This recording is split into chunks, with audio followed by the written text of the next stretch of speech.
Hi, welcome back to Armando box series. നമ്മുടെ ഇന്നത്തെ വിഷയം പാഡ് വർക്ക്. ഏതൊരു മാർഷൽ ആർട്സിലും പാഡ് വർക്ക് എന്ന് പറയുന്നത് ഇമ്പോർട്ടൻ്റ് ആയിട്ടുള്ളൊരു ഘടകമാണ്.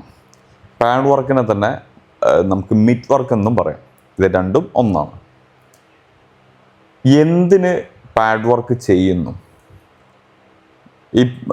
ഇപ്പം നമുക്ക് നമ്മുടെ സ്കിൽസ് ഒന്ന് പ്രോപ്പറാണോ എന്ന് ചെക്ക് ചെയ്യണം.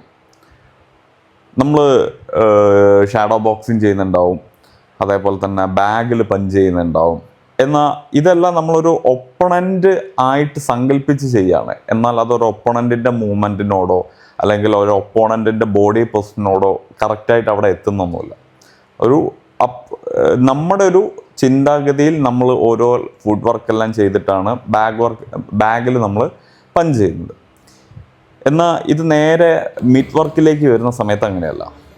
ഇപ്പം നിങ്ങളെ പാഡ് വർക്ക് ചെയ്യിക്കുന്ന അയാൾ ആ കൈ വെക്കുന്നത് ഒരു ഒപ്പണൻ്റ് ആയിട്ടാണ്. നിങ്ങൾ ഹിറ്റ് ചെയ്യുന്നത് ഒപ്പണൻ്റിൻ്റെ ബോഡിയിലാണ്. അപ്പം നിങ്ങൾക്ക് കുറച്ചുകൂടെ റിയൽ ആയിട്ടുള്ള ഒരു എക്സ്പീരിയൻസ് നിങ്ങൾക്ക് അവിടെ കിട്ടും.